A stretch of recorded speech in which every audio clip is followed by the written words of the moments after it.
Voter তালিকা সংশোধনে তাদের ভূমিকা গুরুত্বপূর্ণ। এবার জাতীয় নির্বাচন কমিশন ভোটার তালিকা সংশোধনে যুক্ত কর্মীদের ভাতা বাড়ানোর সিদ্ধান্ত নিল। এই প্রথম ইলেকটোরাল রেজিস্ট্রেশন অফিসার ও অ্যাসিস্ট্যান্ট ইলেকটোরাল রেজিস্ট্রেশন অফিসারদের সাম্মানিক দেওয়ার সিদ্ধান্ত নিল কমিশন।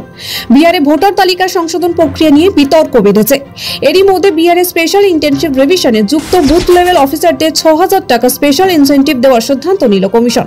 ভোটার তালিকা সংশোধনে বাড়ি বাড়ি গিয়ে তথ্য সংগ্রহ করেন বিএলওরা। এতদিন বিএলওদের বছরে ৬,০০০ টাকা করে ভাতা দিত কমিশন।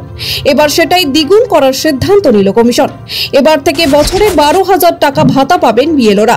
এছাড়া ভোটার তালিকা সংশোধনের কাজের জন্য বছরে ১,০০০ টাকার জায়গায় ২,০০০ টাকা করে পাবেন। বিএলও সুপারভাইজাররা এতদিন বছরে ১২,০০০ টাকা ভাতা পেতেন। এবার থেকে তারা বছরে ১৮,০০০ টাকা পাবেন। ইআরও এবং এইআরওরা এতদিন কোনো ভাতাই পেতেন না। এবার থেকে এইআরওদের বছরে ২৫,০০০ টাকা সাম্মানিক দেওয়া হবে, আর ইআরওদের বছরে ৩০,০০০ টাকা সাম্মানিক দেওয়া হবে। বিহারে ভোটার তালিকা সংশোধনের প্রক্রিয়া নিয়ে রাজনৈতিক চাপানোতর চলছে। এরই মধ্যে এদিন কমিশন জানালো, বিহারে এসআইআর এ যেসব বিএলও কাজ করেছেন তাদের ৬,০০০ টাকা স্পেশাল ইনসেন্টিভ দেওয়া হবে।